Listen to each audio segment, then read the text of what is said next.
কাছে কিছুক্ষণ আগে খবর আছে যে দুর্গানগরের সুদীপ সরকারি বাড়ি, যে বাড়িতে পাথরতে নামে একজন লোক ভাড়া থাকে, ওই বাড়িতে উনি হিউজ পরিমাণ কন্ট্রাব্যান্ড স্টোর করেছেন বিক্রি করার উদ্দেশ্যে।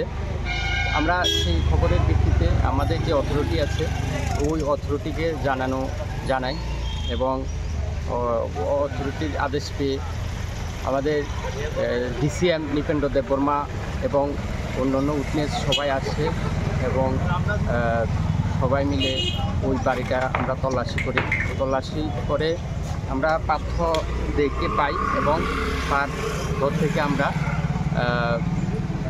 ইয়াবা ট্যাবলেট এবং এসপি সুপার পক্সিবন ট্যাবলেট আমরা উদ্ধার করতে সক্ষম হই। এখন স্যার কি তাকে গ্রেপ্তার করা হয়েছে? আমাদের যে এনডিপিএস রুলস অনুযায়ী আমাদের খোয়াই থানাতে একটি মামলা হবে, যা যা আইন এনডিপিএসের সেই অনুসারে প্রসিডিউর অনুসারে তদন্ত করতে হবে। আরেকটা বিষয় স্যার, এই পাঠ্য থেকে তো বিগত দিনেও একবার ধরা হয়েছিল, তার বিরুদ্ধে আইন অনুযায়ী ব্যবস্থা নেওয়া হয়েছিল। এখন সেটা আইনের ব্যাপার, যদি আগে ধরা হয়েছিল, যদি তার কাছে কন্ট্রাব্যান্ড পেতো বা পেয়েছে আমি ঠিক জানি না, তো পেতো আইন অনুযায়ী সেটা হয়েছে, হয়তো জেলে থেকে যদি পেয়ে থাকে তো অবশ্যই সে আইন অনুযায়ী তো সে অ্যারেস্ট সব কিছু সিজার সব কিছু তো আইন অনুযায়ী হবে।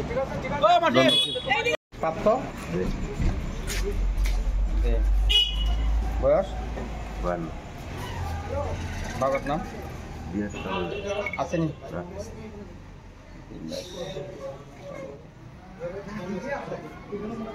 বাড়ি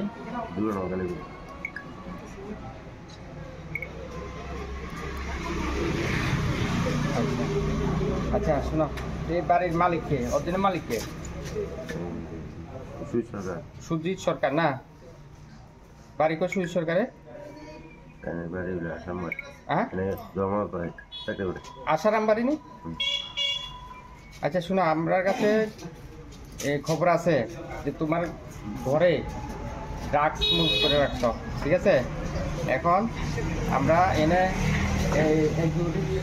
ম্যাজিস্ট্রেট আছে, স্যার ঠিক আছে, সাক্ষীরা আছে, তোমার ঘরটা আমরা চেক করবো। এটা শুধু